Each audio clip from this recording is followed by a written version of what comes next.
Bonjour à tous. Depuis le Parlement européen à Strasbourg, je veux évoquer avec vous un sujet crucial et préoccupant pour votre pouvoir d'achat. La flambée spectaculaire des prix du gaz et de l'électricité. À l'approche de l'hiver, je sais que beaucoup s'inquiètent du montant des factures d'énergie qu'ils vont recevoir. Pour les plus modestes, l'addition s'annonce difficilement supportable. Cette envolée, liée aux tensions sur les marchés mondiaux de l'énergie, ne touche pas que les Français. Nos voisins européens voient eux aussi leurs factures énergétiques s'alourdir, Italie et Espagne en tête. La réponse doit ainsi être nationale, mais aussi européenne. En France, vous le savez, le gouvernement a sorti l'artillerie lourde. Il a décidé de geler jusqu'en avril et donc jusqu'à la présidentielle le tarif du gaz qui a augmenté de presque 60% depuis le début de l'année et limité la hausse des prix de l'électricité à 4% en février. Mais ce bouclier tarifaire n'est qu'un mirage, une mesure électoraliste et court-termiste puisqu'elle permet seulement un lissage dans le temps pour éviter des augmentations brutales. Il y aura nécessairement un rattrapage dans le futur. C'est donc vous, en tant que consommateur, qui passerez à la caisse.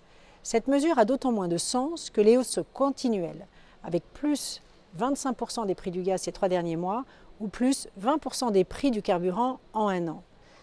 Ce sont des solutions pérennes qu'il faut trouver. Ce que nous proposons, nous, chez les Républicains, c'est de revoir en profondeur notre politique de prix de l'énergie. Il faut défendre notre souveraineté énergétique au lieu de sacrifier le nucléaire, qui est une énergie non seulement décarbonée, mais abondante. Il faut arrêter de mettre de la taxe sur la taxe. Aujourd'hui, dans les factures d'énergie, il y a les taxes et la TVA sur les taxes. Supprimons cette double peine. Ça peut être fait dans le prochain projet de loi de finances et ça permettrait à nos concitoyens d'économiser 4% supplémentaires sur leurs factures. C'est notamment le choix fait par l'Espagne. Mais pour atténuer la volatilité des cours de l'énergie, il est aussi indispensable de réfléchir au niveau européen. La question est actuellement sur la table. La Commission européenne travaille sur une boîte à outils destinée par exemple à promouvoir le développement accéléré de la part des énergies renouvelables ou encore à favoriser des achats groupés à plusieurs États sur les marchés de l'énergie.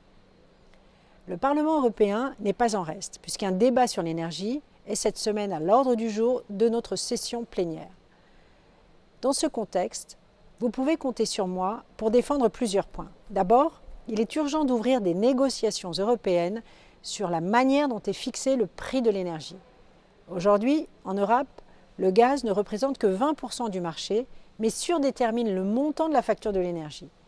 Il est injuste que la France, qui a parmi les énergies les moins carbonées d'Europe, paie le prix fort d'une électricité qu'elle produit de manière vertueuse, notamment grâce au nucléaire, sans recours aux énergies fossiles. Ensuite, il faut continuer à développer les renouvelables. Responsable pour le PPE de la directive sur la promotion des énergies renouvelables, j'y travaille activement. Mais cela demande de nombreux investissements qui auront nécessairement un coût. C'est pour cela que je veillerai parallèlement à ce que cette augmentation ne se fasse pas au détriment du nucléaire.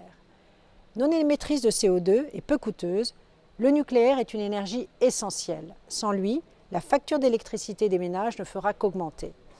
En France, il faut absolument accélérer la construction de nouveaux EPR. Concilier, enfin, transition écologique et pouvoir d'achat implique également d'intervenir massivement dans la rénovation thermique des bâtiments afin d'alléger au long terme la facture énergétique des Européens. L'Europe a prévu 53 milliards d'euros en 2022 et 2023 pour y aider, dont 5,3 milliards d'euros pour la France. Aux Républicains, nous voulons ainsi rénover en France les 11 millions de logements. Chers amis, le choc est rude, nous en avons parfaitement conscience. Nous devons retrouver notre indépendance énergétique.